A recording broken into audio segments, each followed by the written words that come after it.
तो दोस्तों stealth fighters की अगर बात की जाए तो इनकी सबसे बड़ी खूबी यही होती है कि ये दुश्मनों के रडार सिस्टम वगैरह को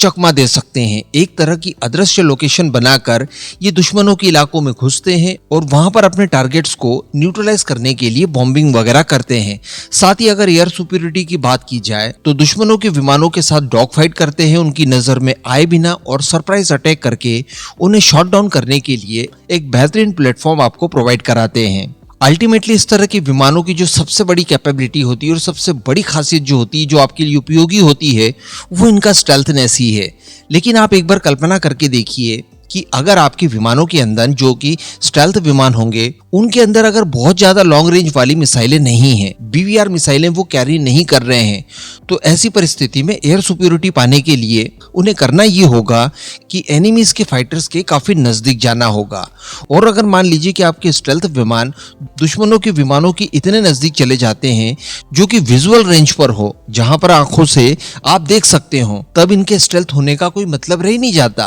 क्योंकि 5th जनरेशन के विमानों को अदृश्य विमान जरूर कहा जाता है, लेकिन वो अदृश्य केवल रडार सिस्टम के लिए होता है, आंखों के लिए नहीं। अगर ये ज्यादा नजदीक आते हैं तो आप अपनी आंखों से क्लियरली इन्हें देख पाते हैं, लेकिन जब ये सैकड़ों किलोमीटर की दूरी पर होते हैं जहां पर आंखों से देखना पॉसिबल नहीं है, वहां पर रडार सिस्टम की मदद से इन्हें देखने की कोशिश की जाती है और वहीं पर इनका स्टेल्थनेस रडार सिस्टम को चकमा देता है। तो अल्टीमेटली मोरल यहाँ पर ये निकलता है कि आपके किसी भी स्टेल्थ विमान के पास इतनी लॉन्ग रेंज वाली मिसाइलें हो कि वो दुश्मनों के पायलट के नजर में आए बिना काफी दूरी से सरप्राइज अटैक कर पाए। ऐसी परिस्थिति में जो किल प्रोबेबिलिटी है वो काफी ज्यादा बढ़ जाती है।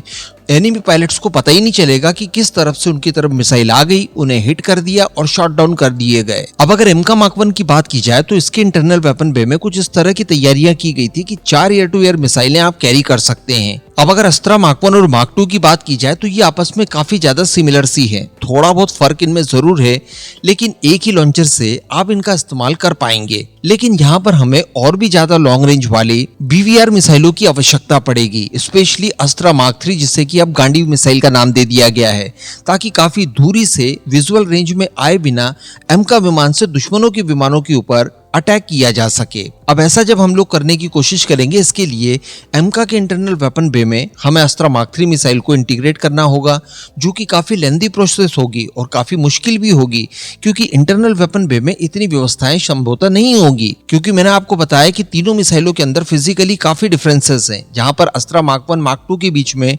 माइनर से फर्क आपको देखने के लिए मिलते हैं, लेकिन मार्क 3 की अगर बात की जाए तो बहुत ही बड़े स्केल पर आपको डिफरेंसेस देखने के लिए मिलेंगे। ऐसी परिस्थिति में एमका के वेपन बे को काफी ज्यादा ऑप्टिमाइज करने की आवश्यकता पड़ेगी। और अच्छी बात यहाँ पर देखने के लिए मिल रही है और खबर भी यही है कि उसके ऊपर डीआरडीओ की एडीए द्वारा काम शुरू कर दिया गया है। जी हाँ, इसके इंटरनल वेपन बे को इस तरह से ऑप्टिमाइज किया जाएगा कि इसके अंदर 4 की बजाय 6 बीवीआर मिसाइलें कैरी कर पाए, एक तो यानी इसका साइज बढ़ा दिया जाएगा। इसके साथ साथ इसमें किसी भी तरह की मिसाइल का इंटीग्रेशन काफी आसान हो जाए, इस बात के लिए भी इसे ऑप्टिमाइज किया जाएगा ताकि ये अपनी एयर सुपीरियरिटी को बनाए रखे, काफी ज्यादा संख्या में इसमें मिसाइलों को कैरी किया जा सके, ताकि ये एनिमी के विमानों के नजदीक आने की आवश्यकता महसूस ही ना करे और दूर से ही सरप्राइज अटैक उनके ऊपर किया जाए, जिससे हमारी किल प्रोबेबिलिटी बढ़ेगी। तो अल्टीमेटली ये कहा जा सकता है कि ऑपरेशन सिंदूर से जितना भी एक्सपीरियंस हम लोगों ने लिया होगा उसका इस्तेमाल भी हमारे अपकमिंग प्रोजेक्ट्स के अंदर किया जाएगा।